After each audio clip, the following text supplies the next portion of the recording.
È da tempo che non mi capitava un tablet, l'ultimo è stato il Vanchio, precisamente 3 anni fa, che mi aveva particolarmente meravigliato per la fotocamera, che già 8 megapixel non sono scontati in un dispositivo di questo tipo, soprattutto di una marca economica.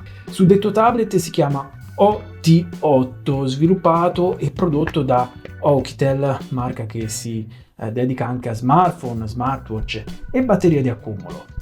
Il restante della confezione comprende, allora, caricatore da 20 watt, ormai la pallistiano dire che è USB-C, di conseguenza cavo CC da 1 metro, manuale d'uso con incluso l'italiano, con allegati foglio da compilare per la garanzia valida 1 anno, foglio informativo sul primo utilizzo per quanto riguarda la batteria e sotto ad essi c'è una spilla di espulsione per il carrello SIM.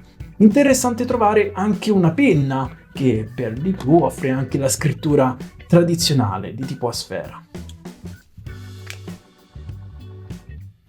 Se ci fosse stato un panno di pulizia come questo, magari più piccolo, la confezione sarebbe stata completa, ecco, ma comunque va bene così, è solamente un dettaglio. Adesso vi mostro le sue caratteristiche. Allora, innanzitutto ho apprezzato molto ritrovare una custodia completa, quindi che fa anche da appoggio. Non è di quelle dozzinali, come può essere quella dell'Intel P15NF, che è solamente uno schermo, ma alla fine la forma fisica è quella di un normale tablet. Bella al tatto, non ricorda in maniera accentuata le impronte e il dispositivo se ne viene via facilmente senza rischiare di rovinarlo. Ma passo ora all'hardware equipaggiato, aiutandomi con le informazioni che già fornisce il produttore. Naturalmente integro le mie interpretazioni. Prima di tutto ci viene fatto un riepilogo e il dato più importante da evidenziare, secondo me, per un tablet è lo schermo. 11 pollici e 2K, che non sono scontati per il prezzo di listino, ovvero all'incirca $160. Avverto però che non si tratta di un vero e proprio 2K, perché la risoluzione massima si ferma a 1920x1200, quindi di fatto è un Full HD di tipo VUXGA, infatti il polissaggio è superiore a 10 pollici. Mi spiace quindi affermare che qui è stata messa una sigla azzardata che non rispecchia la realtà. Però andando avanti, il tablet è disponibile in 3 colorazioni, quella in mio possesso e quella rosa, anche se scorrendo in alto questa opzione restituisce un altro colore. Io qui suggerisco all'azienda ovviamente di correggere. Al di là di questo, il tono scelto è abbastanza marcato, nel senso che si riconosce che è un rosa, a differenza di quella di Apple che quasi non si percepisce in alcuni giochi di luce. La rifinitura è palesemente metallizzata, ma non troppo, non acceca per intenderci, e molto importante non registra impronte. Infine Oukitel ha deciso di non far comparire il suo marchio nel centro della scocca, a differenza di come di solito accade, preferendolo appoggiare sul comparto fotografico insieme a un'altra scritta per riempire questo spessore. Certificazione TÜV Sud, sicuramente non si pronuncia così, che non sto qui a spiegare in dettaglio. Per farla comunque breve, in questo caso si garantisce una qualità ottimale dello schermo, in cui viene tutelata la salute degli occhi attraverso un buon filtraggio della luce blu. In questo campo non me ne intendo, perciò appunto preferisco non approfondire. Supporto a livello 1 per la tecnologia Widevine, quindi è consentito lo streaming di contenuti alla loro risoluzione massima, mi riferisco a quelli protetti da DRM. 4 altoparlanti, devo ammettere che il volume in generale è alto, anche impostato al minimo è maggiore l'intensità rispetto ad altri dispositivi e questo di tendenza è un lato negativo. I bassi sono leggermente percettibili e i livelli di regolazione sono calibrati fra loro.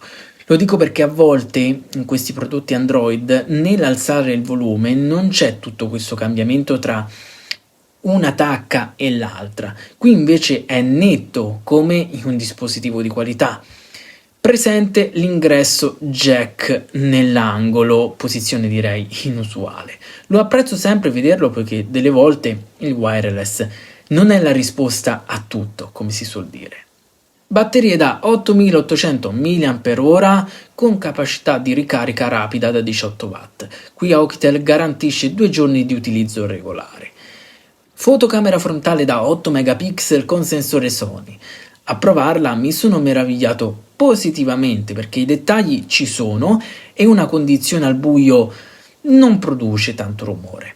Guardando l'app di sistema in sé, offre anche funzioni avanzate con varie modalità di cattura, fra cui quella a ritratto che, oltre a creare una profondità di campo, fornisce una serie di ritocchi. Presente anche l'HDR, il riconoscimento dei gesti e altre piccole opzioni utili. Per la registrazione la portata è il Full HD a 30 fotogrammi. Guardando proprio queste caratteristiche mi rimane da evidenziare il comparto principale che si riassume in un obiettivo da 13 megapixel Samsung con campo visivo di 81,3 gradi. In maniera furba il flash lo hanno fatto in modo da farlo sembrare un obiettivo, giustamente uguale a quello accanto, una mossa sicuramente di marketing che secondo i miei gusti ci può anche stare. Mi piace molto la scritta HD camera citata prima, che è incavata nella scocca col rosso che riprende gli anelli degli obiettivi.